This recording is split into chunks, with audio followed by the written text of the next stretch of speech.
स्वागत है एक बार फिर से आप सभी का आपका परिवार माधव एनसीईआरटी क्लासेस में। तो दोस्तों आज मैं उपस्थित हूँ यहाँ पे सेकेंड चैप्टर हिंदी का सेकेंड चैप्टर विश्व के दांत का सारांश और लेखक परिचय देखते हुए एक एक करके सारे क्वेश्चन आंसर भी आपको इसी में लघु उत्तरीय दीर्घ उत्तरीय लॉन्ग और शॉर्ट टाइप सभी क्वेश्चन देखने वाले हैं। तो पहले हम लोग इसका सारांश चलिए देख लेते हैं। यहाँ पे आप लोग सारांश देख रहे होंगे कितना आसान है, सिंपल सा आसान है।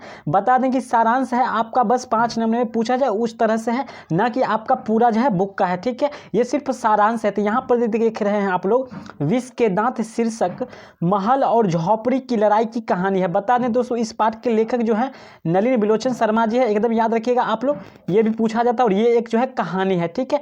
नलिनी बिलोचन शर्मा जी इस पाठ के जो है लेखक है, ये आप लोग को अच्छी तरह से ध्यान रखना है, ठीक है, क्योंकि ये जो है आपको 7 नंबर में पूछा जाता है लेखक का नाम, ठीक है। तो चलिए यहाँ पे इसका सारांश जानते हैं। विश्व के दांत शीर्षक महल और झोपड़ी की लड़ाई की कहानी है। ये आप लोग जानते हैं खोखा और मदन, जो कि गिरधर लाल मदन का पिताजी थे, वो जो है खोखा के यहाँ काम करते थे, सेन साहब के यहाँ, पता होगा आप लोग को। बहुत ही अच्छा इंटरेस्टिंग कहानी है यहाँ पे।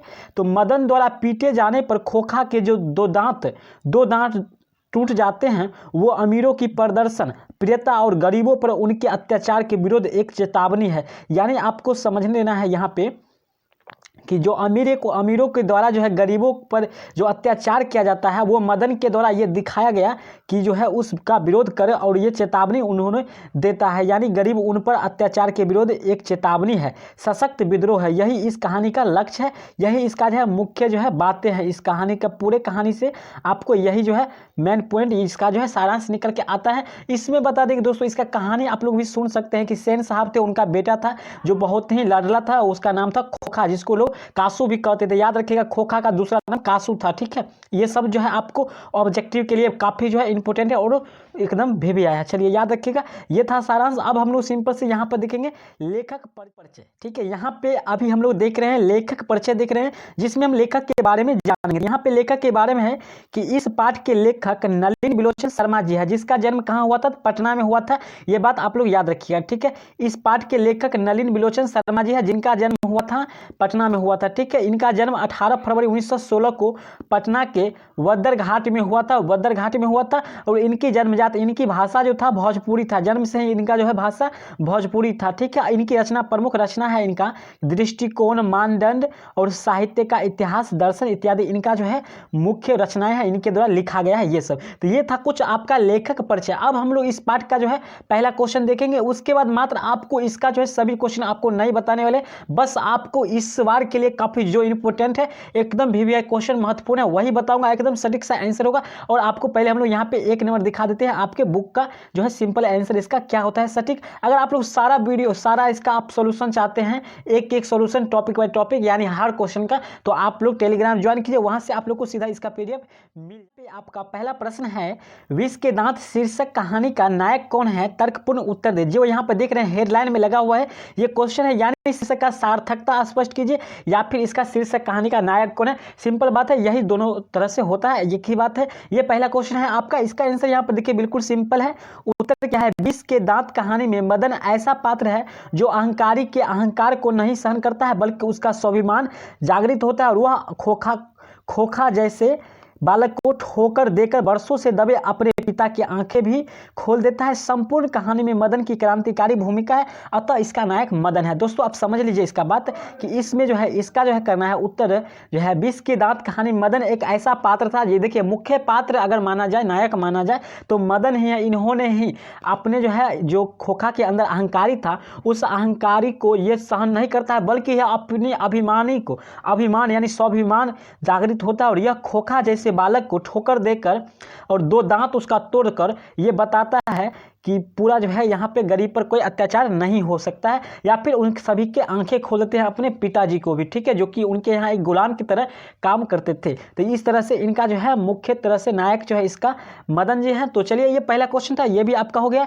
अब हम लोग चलते हैं जो काफ़ी एकदम इंपॉर्टेंट क्वेश्चन है, वीवीआई क्वेश्चन है मात्र आपको। अब हम आपको यहाँ पे पहला क्वेश्चन बता चुके हैं, 5 और क्वेश्चन बताएंगे जो कि इस बार के लिए जो है काफ़ी। जो पहला क्वेश्चन देख रहे हैं जो कि इंपॉर्टेंट है, काफ़ी इंपॉर्टेंट है, एकदम याद रखना है इसको कि खोखा किन किन मामलों में अपवाद था। देखिए सिंपल सा बात है, आपको सुनकर बिल्कुल याद रखना है। देखिए खोखा किन किन मामलों में अपवाद था, तो सिंपल बात आप समझ जाइए, खोखा सेन साहब के घर में बनाए गए सभी मामलों में अपवाद था। यानी वो हमेशा हर काम के विपरीत काम करता था। उनको बोला जाता था आज चावल जैसे मान लीजिए खाना है, तो वो बोलते थे नहीं आज हमको रोटी खाना है। तो इस तरह से हर मामले में वो अपवाद रहते थे। जैसे कि यहाँ पर देखिए खोखा सेन साहब के घर में बनाए गए सभी मामलों में अपवाद था। वह हमेशा अपने मन के अनुसार घर में कार्य करता था, जबकि उनका सभी बहनों के लिए घर में एक विशेष प्रकार का नियम था। इसलिए जो है बहन को कहा गया है कि ये कठपुतलियां हैं, घर का जो है ये कठपुतलियां हैं। इस तरह से आपका व्याख्या करने वाला भी क्वेश्चन है। तो यहाँ पे मामला में अपवाद था, ये आप समझ गए होंगे। यह घर के बनाए गए सभी मामलों में अपवाद थे, ये अपने इच्छा अनुसार कार्य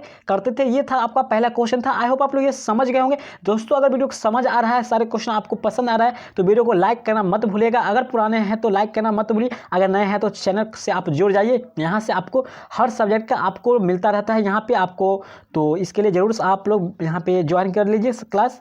यहाँ पर देखिए सेकेंड क्वेश्चन हम लोग चलते हैं।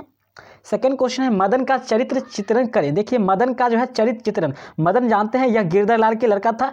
मदन 20 के दांत कहानी का नायक है। मदन के पिता गिरधर लाल सेन साहब के यहाँ किराने थे, यानी वहाँ जो है ये काम करते थे। ठीक है, इस कहानी में मदन का चित्रण 5 साल के एक साहसी लड़के के रूप में किया जाता है। मदन जो है यहाँ पर एक लड़का है जो 5 साल के है और इतना साहसी है कि अपने मालिक के लड़के को दांत तोड़ देते हैं। सिंपल बात, देखिए कितना इंटरेस्टिंग कहानी है। तो जो सेन साहब के ड्राइवर द्वारा किया गया अपमान का बदला लेने के लिए कासू ने, देखिए कासू कौन है तो आपको बता चुके हैं कि कासू जो है खोखा का ही नाम है। ठीक है, तो खोखा का ही नाम है। तो कासू से लड़ाई कर उसके 2 दांत तोड़ देते हैं। यानी देखिए यहाँ पे है जो सेन साहब के ड्राइवर द्वारा किए गए अपमान का बदला लेने के लिए, यानी सेन साहब के जो गाड़ी का ड्राइवर था कार का, उनके ड्राइवर के द्वारा इनको अपमानित किया गया था, इनके पिताजी का, मदन जी के पिताजी का, इसका बदला लेने के लिए, और मदन को भी किया गया था, इसका बदला लेने के लिए मदन ने कासू यानी खोखा को जो है लड़ाई कर उसका 2 दांत तोड़ देता है, यानी 2 दांत उसका तोड़ देता है। ठीक है, तो चलिए ये क्वेश्चन भी आप लोग समझ चुके होंगे, आप लोग इसका स्क्रीनशॉट ले सकते हैं। चलिए हम लोग यहाँ पे चलते हैं 3 नंबर क्वेश्चन की ओर। 3 नंबर क्वेश्चन भी इंपोर्टेंट है, यहाँ पे आप लोग देख सकते हैं। 3 नंबर क्वेश्चन है कासू खोखा का चरित्र चित्रण करें। यानी कासू जिसका खोखा नाम है आप लोग को बता चुके हैं, याद रखिएगा इस बार क्वेश्चन पूछा गया था कि खोखा का दूसरा नाम क्या था। तो यहाँ पर देखिए कासू या खोखा 20 के दांत कहानी का एक प्रमुख पात्र है। ये और मदन और गिरधरलाल और सेन साहब, ये 4 आदमी है इस कहानी के मुख्य पात्र। मुख्य पात्र मतलब होता है जिसके बारे में इसमें डिस्कस किया गया है पाठ में, वही इसका मुख्य पात्र होता है। तो इस पाठ में कासू का चित्रण एक 5 साल बालक के रूप में होता है। कुछ आंसर यहाँ पे है, नीचे है, तो यहाँ पे के रूप में किया गया है। कासू, यहाँ पर देखिए कास लिखा गया है, तो यहाँ पे कासू अपने घर में बनाए गए सभी नियमों में अपवाद था। यानी वो अपने घर के बनाए गए सभी नियम के क्या थे, अपवाद थे। ठीक है, कासू के पिता उसे बिजनेसमैन या फिर इंजीनियर बनाना चाहता था, जबकि वो एक अलग टाइप का बिहेवियर करता था। एक बार कासू की लड़ाई मदन से हो जाती है, जिसमें उसे अपना 2 दांत खोना पड़ता है। यानी जब मदन से लड़ाई होता है तो मदन उसका 2 दांत तोड़ देता है, तो इससे उसका 2 दांत खोना पड़ता है। चलिए हम लोग आगे बढ़ते हैं। 4 नंबर क्वेश्चन, ज़्यादा समय नहीं लेंगे, आप लोग को सारे सब्जेक्ट देना है। तो यहाँ पे 4 नंबर क्वेश्चन है सेन साहब का चरित्र चित्रण करिए, यानी सेन साहब के बारे में बताइए। तो सेन साहब 20 के दांत कहानी का एक प्रमुख पात्र है, यानी एक कासू का पिताजी है और एक प्रमुख मुख्य पात्र है। इस पात्र में सेन साहब का चित्रण एक अमीर व्यक्ति के रूप में है, यानी वो जो है एक अमीर व्यक्ति का रोल में रहते हैं और किया गया है। सेन साहब की 5 पुत्रियां, एक पुत्र थे जो कि दुलारू था, जिसका नाम आप लोग पता होगा कासू यानी खोखा है। सेन साहब की 5 पुत्रियां में थे और एक पुत्र थे। सेन साहब अपनी पुत्री के लिए घर में विशेष नियम बनाए गए थे। यह सेन साहब अपने बेटे खोखा को इंजीनियर बनाना चाहते थे, जबकि अपने बेटे को वो कुछ नहीं चाहते थे बनाना। उनके लिए एक विशेष नियम था कि घर से तुम बाहर नहीं जाओगे, यानी घर में ही रहना है। तो इस तरह से था। तो ये क्वेश्चन आप लोग भी समझ गए होंगे। चलिए यहाँ पे 5 नंबर क्वेश्चन की ओर। यहाँ पे 5 नंबर क्वेश्चन है आप लोगों के सामने। यहाँ पे 5 नंबर क्वेश्चन है कासू और मदन के बीच झगड़े का कारण क्या था। देखिए कासू और मदन के बीच झगड़ा किसके लिए हुआ था, तो यहाँ पे देखिए आंसर बहुत ही अच्छा है कि कासू और मदन के बीच झगड़े का कारण था लट्टू, यानी लट्टू जो होता है चलाने वाला, जो अब तो नहीं देखने को मिलता है, बट पहले ज़माने में आता था, बहुत मस्त होता था। यानी धागे में लपेट कर और फेंका जाता था, जिससे वो पृथ्वी पर जो है अपने ग्राउंड मतलब राउंडिंग करके घूमते थे। तो घुमाने का खेल था। कासू मदन के साथ लड्डू घुमाना चाहता था। देखिए कासू क्या था, मदन के साथ सोचता था कि हम इसके साथ लड्डू जो है घुमाना चाहता था, परंतु मदन उसे खेलने से मना कर रहा था। यानी वो मना कर रहा था क्योंकि कासू के गाड़ी के ड्राइवर ने मदन को धकेल दिया था। यानी जब गले में गया था मदन एक बार, तो उनको धकेल दिया गया, तो इसलिए वह ये आप समझ गए होंगे। अगर वीडियो पसंद आएगा तो दोस्तों यहीं तक हम लोग रहने देते हैं, अगले दिन आप लोग का बाहर से हम क्या सीखा उसका देखेंगे। तो वीडियो पसंद आएगा तो दोस्तों लाइक कर दीजिएगा, वीडियो को शेयर भी कर दीजिएगा। तो मिलते हैं फिर से अगले वीडियो में, तब तक के लिए।